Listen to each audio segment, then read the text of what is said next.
They prowl the city streets under the cover of darkness, repeatedly making frantic calls and whistling to potential clients. The fact that they brave the night cold skimpily clad, an indicator that indeed there is a market for their clandestine services. Every day as they make their way to the streets, they risk their lives. Many have been violated by their clients. They're vulnerable to sexually transmitted diseases, but still they soldier on. These are mothers, sisters, children. They're part of our society. Fiona Wanjiru, a mother of two, talks of years she spent her life on the streets, selling her body for as little as 500 shillings, sometimes much less. She says this was not by choice. Mi mwanzo sikusoma vizuri because siku complete my education. Nisoma tu primary school. Na sasa vile nilikuja nikakosa niaje naweza endelea, nikaanza kuhustle. Kajaribu kazi nyingi sana zile naweza fanya. Najaribu mabiashara, no juu ni kwanza ni biashara ya capital kidogo, haiendi mbali. Inaenda inaanguka kwa sababu I have 2 kids na wanasoma. Sasa nikawa mtaani, nimekaa mtaani kwa miaka mob. Miaka zilizopita hata tunajua mambo ya kujikinga. Unaona? Sasa tukaja nikawa kwa miaka yenye niko mtaani, hiyo mob nilikuwa mimi mlevi. Because ninalewa ndio nimaliza ile aibu. Sexual slavery does become a way of life for the commercial sex worker, leaving the woman emotionally scarred after enduring years of degradation. Wanjiru remembers one such encounter when she was 3 months pregnant, yet a client attacked her with a machete, leaving her for dead. Nilikuwa Narok. Na nilienda nikapatana na client. Tukapatana kwa disco. Na vile tulienda tukalala. Na tukwenda tu vile tuliagana aende anipatie pesa. Tulienda tukarukuwa na misunderstanding na yeye. So, yeye mwenyewe alinigeuka na alikuwa na panga akanikata kichwa. Unaona? Sasa vile nikatakatwa hivyo, nikawa sasa hata na uoga. Na nikashonagwa uzi nyingi sana because nilikatwa hapa hivi na nikakatwa kutoka hapa mpaka hapa hivi. Nikapata stitches hapa kama 24, hapa nilipata stitches zingine. Unaona? Sasa hiyo dhuluma nilidhulumiwa, nikaanza na uoga, lakini hata nikiogopa nitafanyaje? Na bado niko mtaani, na bado sina job, na sina la kufanya, na sina wa kunisaidia. Nilienda hosi nikapona, na bado nikakuja nikaendelea na ile job. A sex worker's life is replete with incidents of violence meted out by clients. When assaulted, on reporting the matter to the police, the law enforcers have been known to scorn the victims. The discrimination from the general public leaves their self-esteem at its lowest. Ule mtaa uko na baridi. Ule mtaa uko na visanga vingi. Ule mtaa watoto wetu wanaona aibu. Kuchapachapwa mtaani hiyo iko sagi. Na unajua saa hizi nikienda na amani anipore, si lazima mpime mwenyewe nitajaribu kuresist na yeye. Si lazima nimwangalie nione wewe, lazima tungangane. Sasa katika ile mngano naona haifai. Kwa inakuja inatuletea balaa, kwa yule mwanamume ako na power ya kunipeleka police station. Na aseme nimempora. Na yeye ndiye alikuwa ananipora. Sasa mimi nachukuliwa kama mimi ni malaya. For Fiona Wanjiru, life on the streets proved to be a downward spiral. She says at the time her looks belied her age. In the sex industry, the long hours and substance abuse takes a toll on the body, leaving one looking like a shadow of their former self.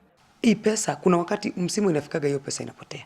Si ndio? Kuna wakati utafika uchape, ukiwata wale clients uwapati. Hiyo si career. Unaona? Haina certificate. Hii certificate yake labda pate unameza dawa. Unaona? Umegojea kaburi. Ile kazi ni risk sana. Ndio every business iko na risks zake, lakini inakuwaga ni hali ya juu. Life Bloom Services International was formed 8 years ago to support marginalized women and girls, particularly those trapped in the sex work industry. Life Bloom ilitupata. Na wakati walitupata kama tumeshikana group. Hiyo group yetu wakatuhoji, wakatuambia wanaweza kutufundisha mambo ambayo yanaweza tufanya tutoke mtaani. Yenyewe tulienjoy sana. Wakaja wakatufundisha peer education, kufanya peer education nikajua hali yangu. When the women come to us, we don't ask them to leave sex work. We don't do that. That's their life. All what you do is to offer an environment where they can start re-looking at their lives, where they can start listening to their inner selves, where they can start reflectively sharing about how their lives have been and where they want to go with their lives.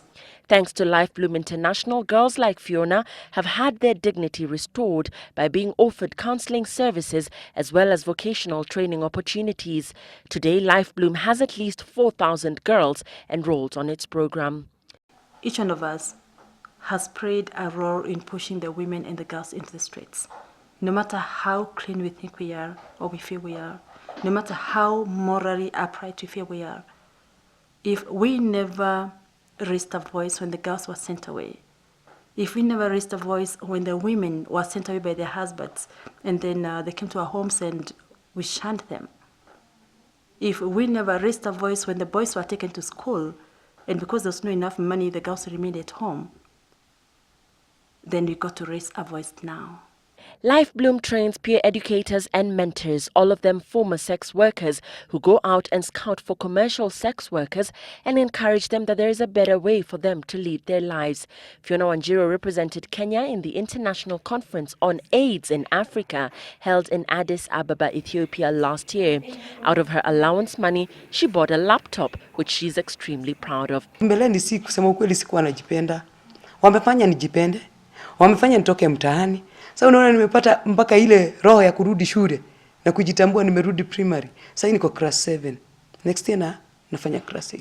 Nifanya nikawa najua hata si lazima niandike na kalamu. Naweza tumia laptop. Unaona? Na nikuwe mtu wa power. No, mbeleni nilikuwa tunajiona bure. She solicited for sex at the red light district here in Naivasha for more than a decade. But today, she's proud to say that such lifestyle has been confined to the dustbins of history. Wewe ni mtu wa maana duniani. Na unaweza kuwa mtu mbig. Na unaweza saidia watu wengi.